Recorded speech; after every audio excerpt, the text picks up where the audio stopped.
డిఎస్సిపై YCP నేతలకు మాట్లాడే నైతిక హక్కు లేదని మంత్రి కొండపల్లి శ్రీనివాస్ విమర్శించారు. గత వైసీపీ ప్రభుత్వంలో ఒక్క ఉపాధ్యాయ పోస్ట్ అయినా ఇచ్చారా అని ప్రశ్నించారు. కూటమి ప్రభుత్వం వచ్చిన 2-3 నెలల్లోనే ఎంతో పారదర్శకంగా డిఎస్సి పోస్టులు భర్తీ చేశామన్నారు.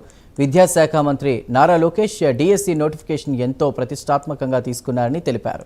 కూటమి ప్రభుత్వం ప్రతిదీ ఎంతో పకడ్బందీగా నిర్వహిస్తుందని మంత్రి చెప్పుకొచ్చారు. అంటే మెగా డిఎస్సి వాళ్ళు పెడతాను వాళ్ళు 8,000 పోస్టులు తీస్తామని చెప్పి కనీసం ఒక పోస్ట్ కూడా తీయలేకపోయారు గత ప్రభుత్వం.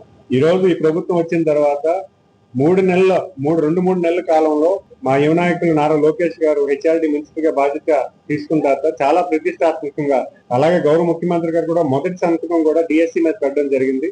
ఆ నోటిఫికేషన్ ఇచ్చి దాన్ని పూర్తిగా రిక్రూట్మెంట్ జరిగే టైంలో కూడా 200 కేసులు పెట్టినా కూడా వాటన్నిటికీ ఆన్సర్ చేస్తూ చాలా పారదర్శకంగా, చాలా ట్రాన్స్పరెంట్ గా డిఎస్సి ఎగ్జామ్ అనేది కండక్ట్ చేసి 16,000 పైబడి ఉద్యోగాలు తీసి ఈరోజు ఎంతో మంది నిరుద్యోగులు అందరూ వెయిట్ చేస్తున్న వాళ్ళందరూ కూడా ఈరోజు గర్వించేదగ్గరగా వాళ్ళందరికీ ఉద్యోగాలు ఇవ్వడం జరిగింది. మరి వాళ్ళు దీని మీద మాట్లాడడం, దీని మీద రాజకీయం చేయడం అంటే చాలా బాధాకరం. ఎందుకంటే నేను చూశాను ప్రత్యక్షంగా. నాకు గజపతి నియోజకవర్గం నుంచి సెలెక్ట్ అయిన పిల్లల గురించి ఫీడ్బ్యాక్ నేను తెలుసుకున్నాను.